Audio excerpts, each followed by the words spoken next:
No, I mean, it makes sense. I think, you make a lot of good points. It's just interesting. I'm just so used to seeing the Alistar get locked in as an answer. And I do think it's going to be the Renata. So as I called it, is going to be that Renata. I think it's actually a really smart answer into the composition. It does look like EG are relatively single target focused. They want to be diving. They want to be bursting someone down. Renata can help to answer that really, really effectively.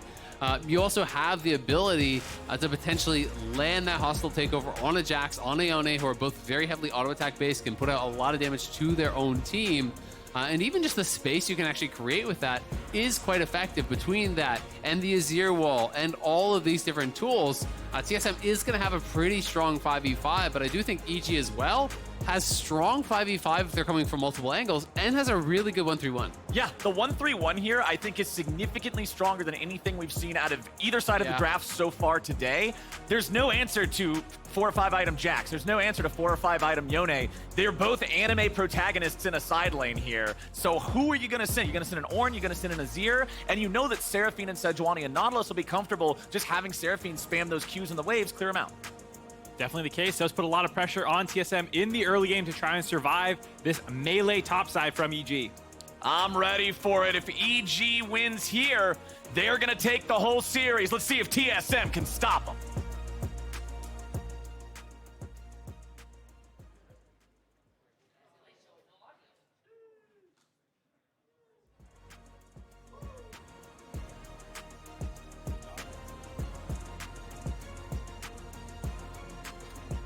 Alrighty. It's just about time to hop on in.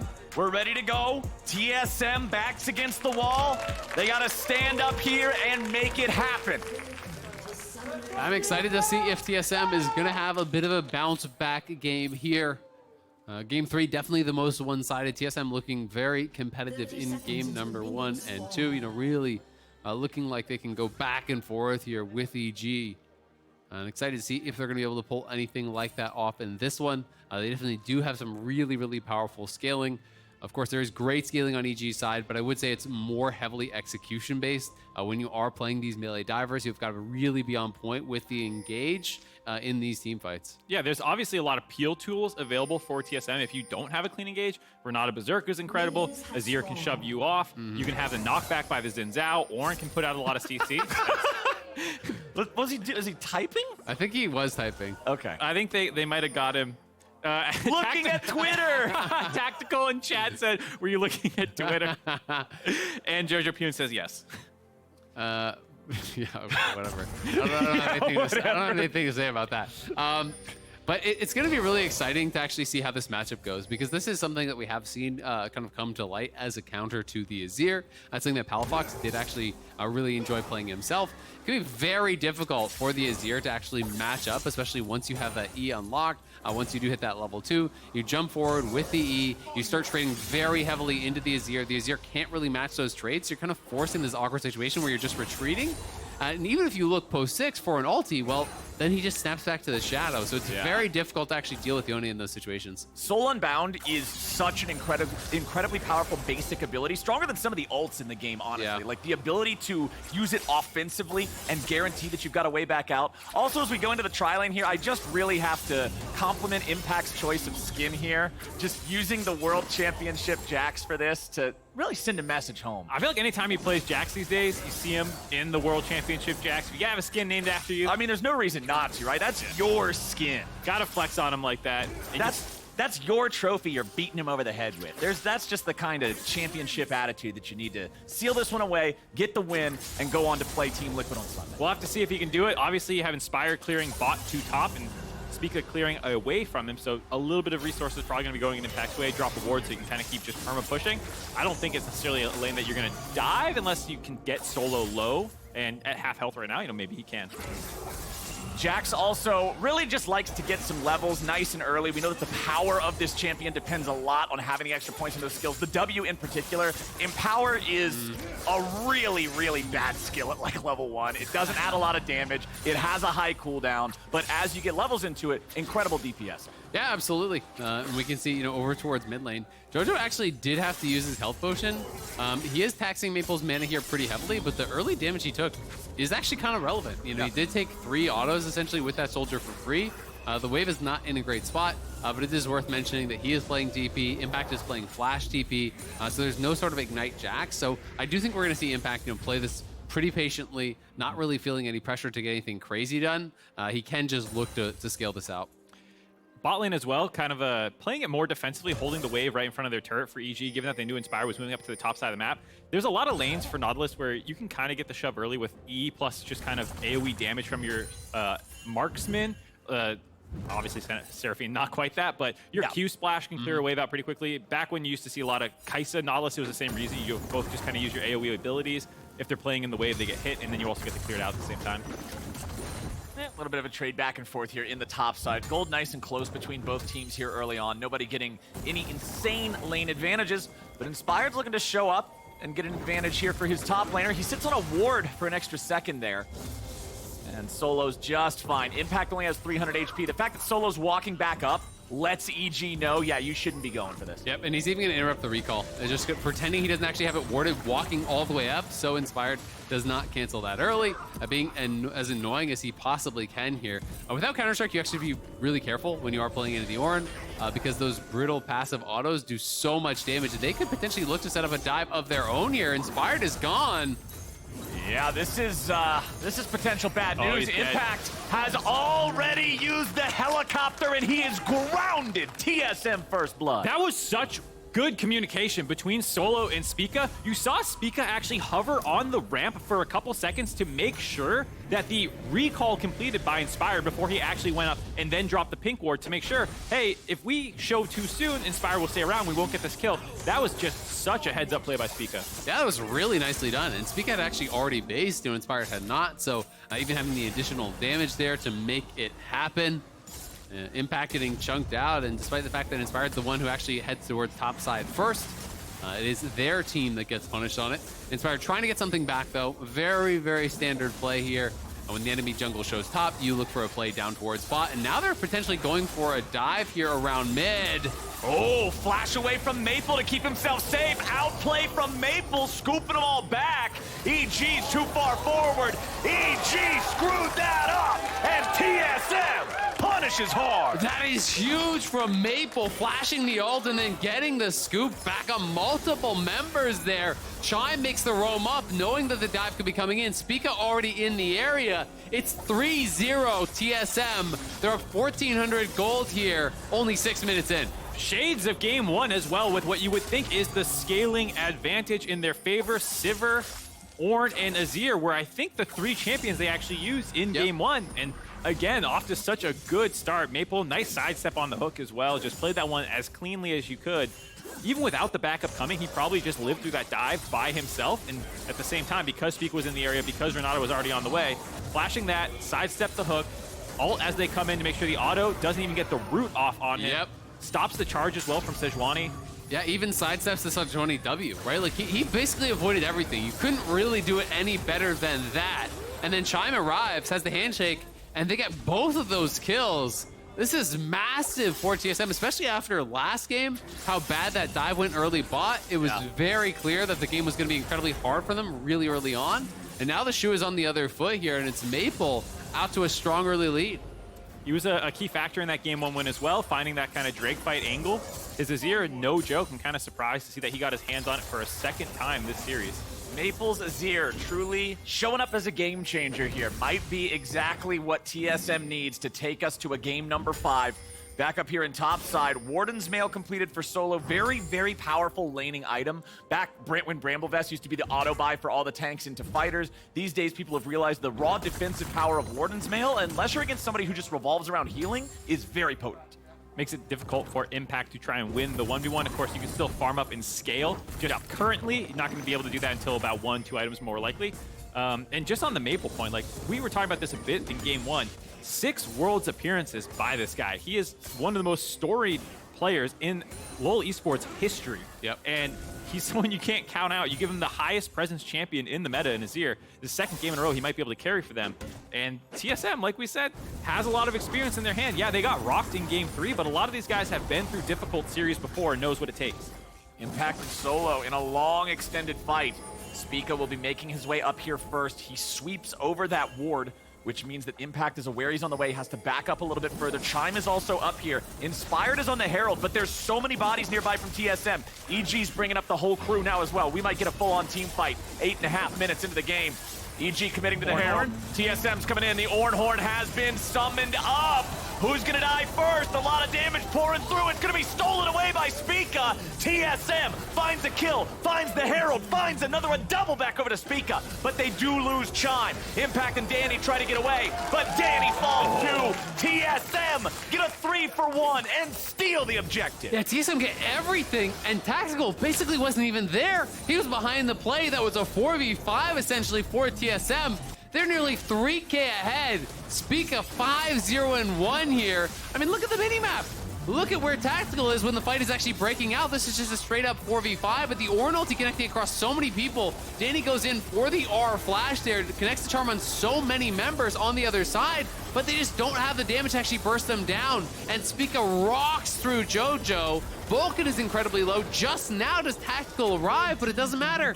Yeah, I mean, they only killed the Renata, who even actually got a bailout on herself, I believe, when they were able to finish off JoJo right away, I think it was. So able to kind of make EG have to commit all those extra resources. Both teams have so much kind of engage options. You have the Seraphine ult, the Sejuani ult, the Yone ult, and obviously Solo has so many ways to stop that. Like you said, that perfectly timed Ornn ultimate to knock everyone up as they came in, followed up by the Azir ultimate. So many peel tools, and now just feels like they're so far ahead.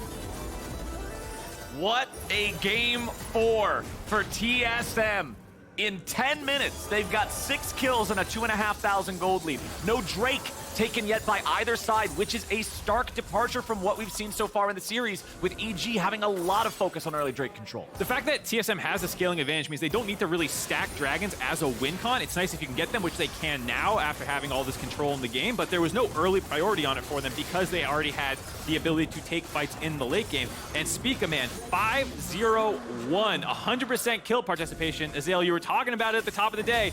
#1 in the league in kill participation. No jungler, you could argue, is more important to the overall team's playmaking. Yeah, I mean, he is their playmaking, right? He's pretty much all of it.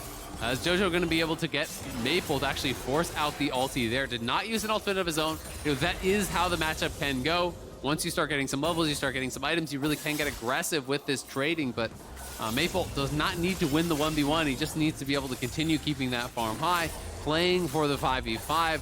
TSM really in their comfort zone right now, and it's not going to get better anytime soon here for EG, but they do have the ability to battle back in this game. They have the ability to spread the map and to really continue to get that scaling of their own in. And based on this early game, hold on 1 second.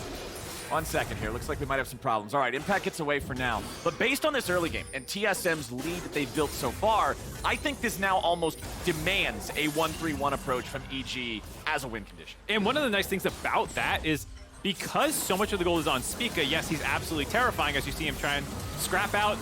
Uh-oh. He's made his way in, but does he want to stick around that long? Spica still surviving. Finally going to be shut down by JoJo, but it'll be a 1-for-1 trade. Renata ulti over the wall. Solo stands alone. No flash. EG looks for a little more, but Maple's over the wall. That Azir, that's the artillery. That's the heavy cannon that can take these guys out. JoJo with a flash away, but he'll burn and burn and burn and burn. Chime takes him down.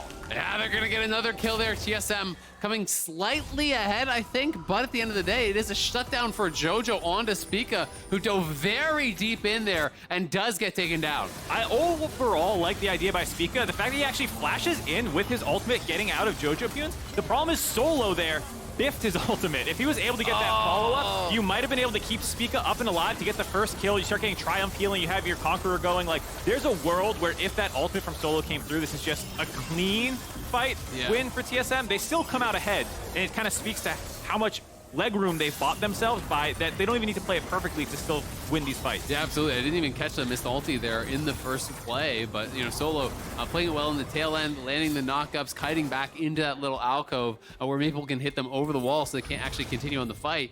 And you saw the value that Chime actually got there with the hostile takeover when that connects on Yone and Jax. You know, these are squishy champions that are relying on their mobility to really keep them safe and put out a lot of auto attack damage. So, not only are you kind of getting shredded by your own teammates, well, it's a free fire for these Azir and the Sivir. And you just saw the Herald crash into the tier 1 turret top here. I believe it was just about to expire. They sort of just needed to drop that up there to get some sort of value out of it. The charge does complete. They'll take the 2 plates with about 30 seconds to go before the plates disappear. So honestly, it doesn't work out too bad. No, you're able to get some gold onto Solo, which is nice. The funny thing is, because JoJo, as we see the pause come through,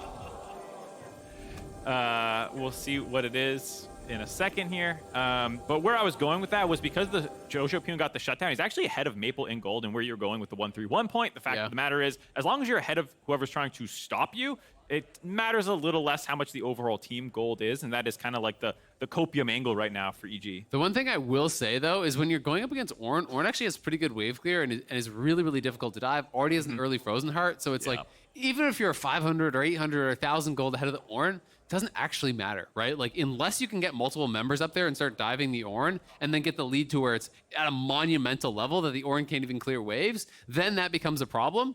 And it's kind of similar to the Azir as well. If Azir is just going to AFK out of tier 2 tower and clear the waves, you can't really just solo dive this guy. So I do think it's difficult to push the game forward.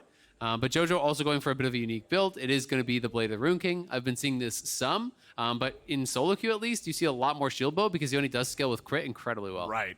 And the other big thing that I'm looking at here for Frozen Heart, one of the difficulties of fighting against Jax or fighting against Yone, especially if they start to get some gold. In these replays, you can take a look at them. It's still going to be a high barrier of execution to make sure you don't give up those flanks, because, this is front to back. You're trying to bust in the front door here, and you can see it's not that easy to do against TSM. No, it's definitely not. And this is the kind of idea that they were going for. Maple's ultimate made such a difference, though, bouncing multiple members back out. It was the R flash from Danny. JoJo's coming in across here, trying to hit everyone with all that AoE and really chunk out multiple members, so there's not an easy bailout target, that they're all getting low at the same time. But Azir kind of pre-denied that with his ulti, creating space so that he could free fire. And when Tactical arrives, you're already losing the fight. Maple just feels like the star of the show. The way he outplayed the dive so well when they tried to dive him at level 6, getting involved in this fight, making sure that he's contributing a lot. Over the wall, he's also going to end up being the thing that saves his teammates here too, because yes, Spica will eventually die after they take him out. RIP to Solo's ulti, but Solo's over the wall, and it initially looks like it's Ornn loot pinata time. Yeah. But here comes the Chicken King from the right. He approaches, and once the chicken sits up on the wall, you must leave. Exactly. Chime buying so much time there. In comes Maple. And it was interesting, seeing that in slow-mo at the top of your screen. I think what might have actually happened is that Solo used the R2, used the redirect, and actually shortchanged it on the wall. So it interrupted the charge, which made it so he didn't actually knock it. And I'm pretty sure that's actually what happened there, because I think if he charged into open ground, he would have actually had that continue forward long enough to hit it, because the timing is actually quite forgiving on the redirect of that. But if you are close to that wall, he probably had his screen. Making them dwell on it any longer. Back into the game. TSM getting a push down the bot side of the map. Tactical going to grab some turret plates right before they drop. Spica, man. The FTX total gold, he is so far ahead. Inspired is down at 4K. He's 2,600 gold ahead of his opponent in that 1v1. Spica is just monstrously strong. And when you're this far ahead as Zen, especially when he actually hits his early second item, you can win 1v1s against a lot of these people. You can win a 1v1 against Yone. You can get in on Danny and just solo kill him in these fights if you have that angle, because between challenging smite and a massive early advantage, it is really tough to duel against a turbo-fed jungler like that. Yeah, Spica showing why he was the league MVP just last summer, a year ago. And put the team on his back. Coming into this series, we said we wanted to see those Apex level, MVP level performances from these two junglers. Inspired had his 9-1-10 game 2 on Sejuani. Now here's Spica taking over in game number 4, 5-1-2 on the Xin Zhao. I think we're getting some of those top level performances from these guys. We absolutely are, right? And it's going to potentially come down to who can have those big moments, right? When you have these big fights around objectives, it's about the execution. EG moving up towards this side of the map, knows the Herald may be going on, but I don't think there's anything they can really do about it. No. But they're in a tough position. Already 5K down, already lost first tower. You give up second Herald, well, it may mean your mid tower as well. Yeah, I mean, you're on one item power spike, so it's not the worst timing in the world to try and test TSM a little bit here, but given that Danny was just resetting on the map during that time period, no surprise that they kind of just said, no chance we can fight this one. We'll see if it's the Dragon instead that they choose to try and contest. It's spawning in just 1 second. I mean, I think they're not going to contest anything. Bounties are spawned, so I think you go for side lane towers. You just try to take tier 1s. Ooh, good call. You're playing Blade of the Rune King as well, so like that is much more of a 1v1 style build than it is about team fights where you want crit, you want that 100-0 threat. We might see Inspired, try to flip a steal, look for something like that to try to really slow down any potential stack, but I do think it's about just playing towards those side lanes and trying to get as much gold as you possibly can. There's the ward over the wall. They want to go in and try to fight for it. Nope, it's secured by Spica. It's taken by TSM, and JoJo and Inspired got to get right back over the wall. Able to get out without dying for EG. Not the worst idea to just pop your head in, try and get a look. Does cost Inspired his flash, which means not much playmaking, or a little bit worse playmaking for the next couple of minutes here if you do try and make one of these plays in the side lane with Impact or JoJo, but I don't hate the idea of buying more time if you're able to smite that one away. Grabbing an Infernal buff as well feels pretty good. Yeah, plus it's an objective bounty on that as well, right? So if you do actually steal it, it's worth that much more. You're going to get a couple hundred extra gold for your team. So takes the swing, but it is a miss, unfortunately, for EG. And this one, just slowly moving more and more in the favor of TSM. Even if you want to talk about the ability to potentially 1-3-1 and slow down the game and split the map, it's so hard to do that when you're gonna have Soul Point here in 4 minutes that TSM can bring themselves to, and Ocean Soul is gonna make it impossible to actually threaten the Ornn in the 1v1. So that really eliminates any sort of a side lane win condition, it feels like. So EG may have to fight a third dragon, and I just don't know they're ready for it. This is a bit troublesome for Evil Geniuses. JoJo's gonna get dove here. Yeah, Vulcan's right behind him. Comes in for the ulti on top of the Azir, but he's not going to get a lot out of it. Spica's at 40%, but now Vulcan's the target. They go after the support and they found him. Inspired jumps in here for the ulti underneath the turret. JoJo wants to follow up, but Solo's able to get away. Here's Spica's Impact. still gonna stay alive. Impact coming in from the side. Inspired kills Solo. Impact will not get a follow-up kill here just yet. Danny's ready to join the fray, but can he get anything? Seraphine ulti's still ready to go, but they're not gonna use it. It'll be a 1-for-1 trade. EG, it was a question of who's baiting who. Turns out it was EG with Vulcan staying in the brush on the back side. Impact warded out here, doesn't know it yet. But yeah, that was a nice flank by EG. They thought, TSM, we're gonna get this sick dive off. There's no one here defending Impact, or excuse me, JoJo Pune, and already Vulcan was able to force out so many things from Maple to stop that dive. And JoJo actually straight TP to top lane, and what is this build? Is he going Stoneplate? Or no, he's gonna go tank on him. He's actually gonna go Sunfire. So Yeah. he's gonna go Blade of the Rune King, Sunfire, Yone. I can't say I've seen this. I mean, this is the Renekton build. It feels like you're just trying to scrap. You are gonna have like a really late spike. Like your crit items are gonna come through so late if he's even gonna go for them at all. But here it is one more time. Flash hook has to be flashed out. The ulti does connect there. Ornn comes through. Nice knock up and has the ulti buffer to then follow up. The Costal takeover buying some time as well.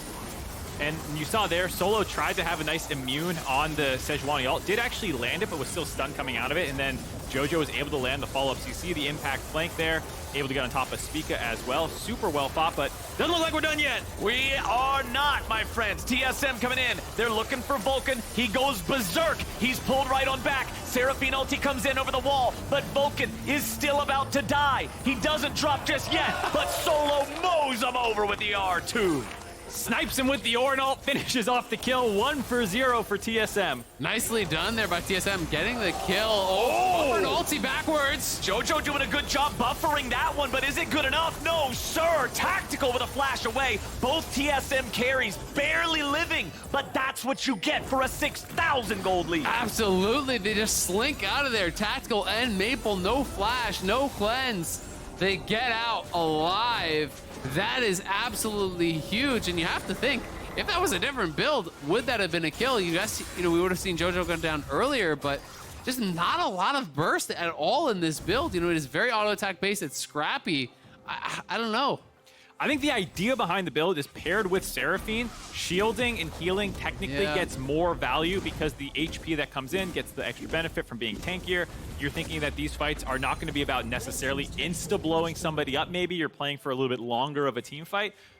There are a lot of these builds that float around in solo queue and stuff. These kind of like you take an assassin, you slap a tank item on them, and suddenly they Yeah. become a really annoying bruiser. I can see that angle with the Blade of the Rune King. You know, you have a lot of sticking power, but just not necessarily what I would have expected. I get the thought process, but I don't agree with it in this game because especially from behind, which they're already way down when you start building the Sunfire, I really fail to see how you're going to win a team fight without one-shotting Maple or Tactical, right? And I think that is going to be very, very difficult for them to do.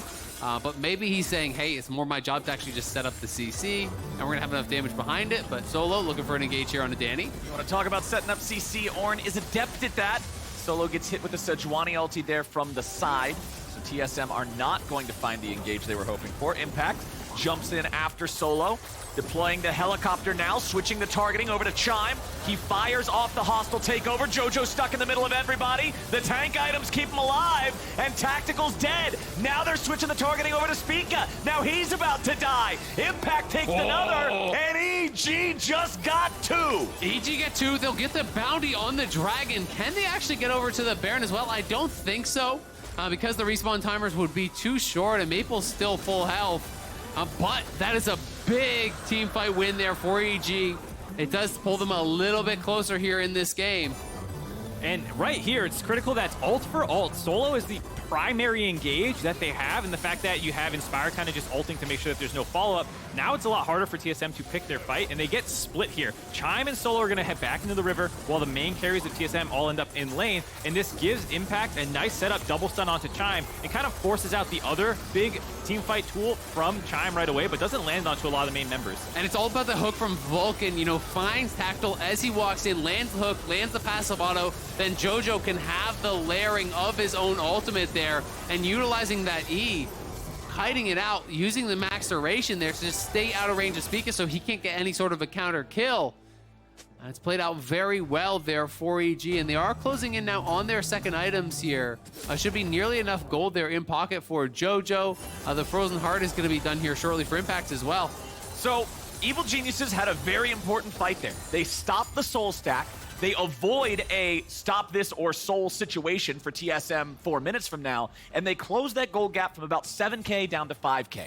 Now, you still don't want to be 5,000 gold down at 22 minutes in a game of Legends. This is game of League of Legends. Sorry, it's been a long day. You're good. Anyway, this is still a very uphill battle for Evil Geniuses, but they just showed that they can do what you were talking about from game number 1, Mark, and find those angles, find those ways in to make life tough for TSM. Yeah, so just stop the momentum a little bit. Show TSM that you have to put some thought into how you engage these fights, because if you think you can just brute force through a Seraphine, Sejuani, Nautilus comp, like there's still a ton of CC on the side of EG, and so if you mess up and you lose some of your own ultimates, they can then jump on you and punish you. Well, I think one of the key things here is TSM lost their battle lines, right? You need to have Azir and Sivir behind the front line, you know, behind Solo, behind Spica. They did not have that. Jojo scouts out that the Baron is going on. It's a long-range ward there, but it does mean that he is on cooldown. They're looking to potentially turn, didn't want to fully commit to that, as it is still early on and it's quite dangerous. Yeah, Yone's such a silly champion. You don't like the yo-yo back? Pop the button and run at him as fast as you can and then just immediately go back.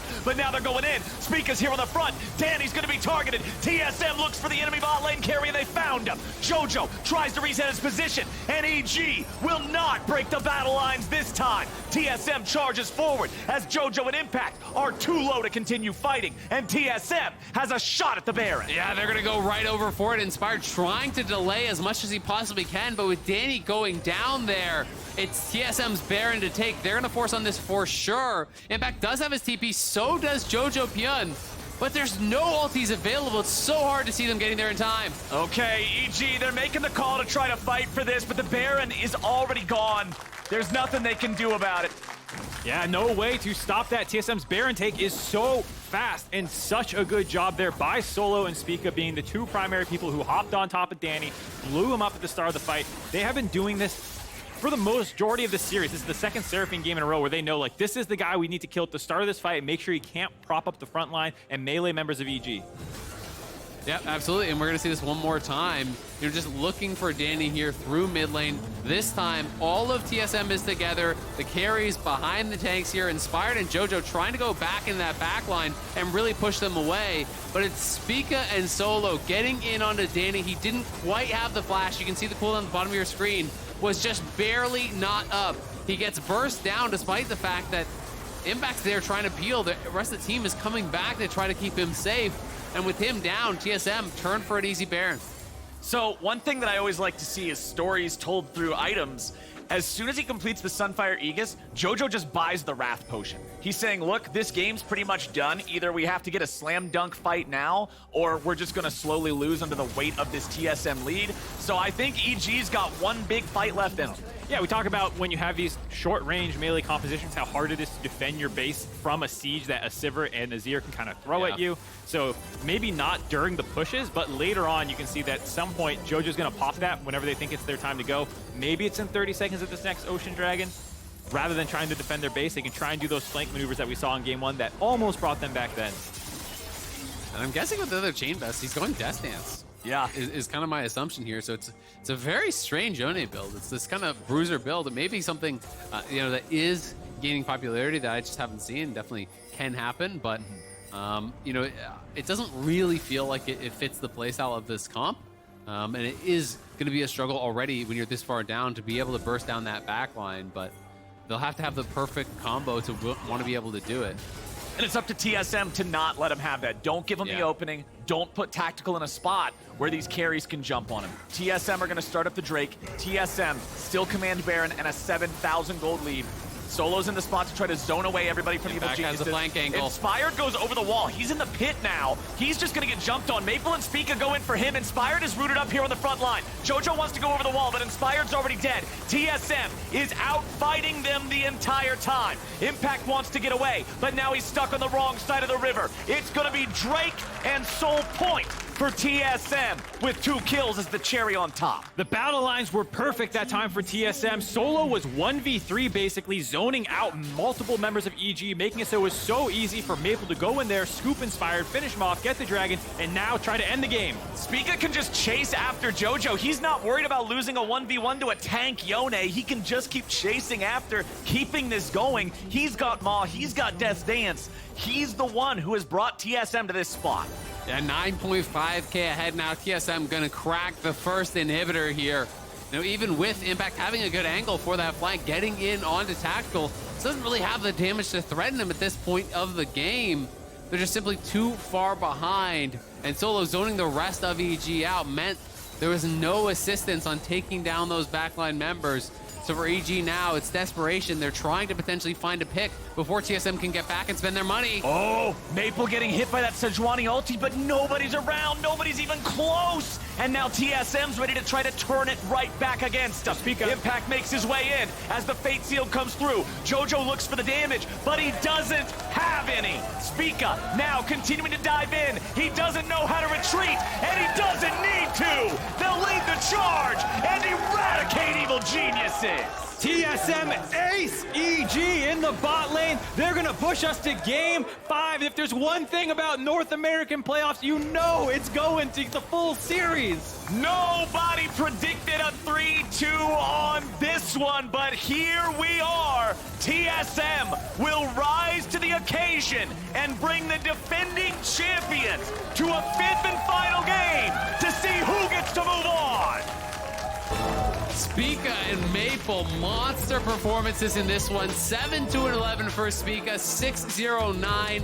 A quadra kill to end it for Maple.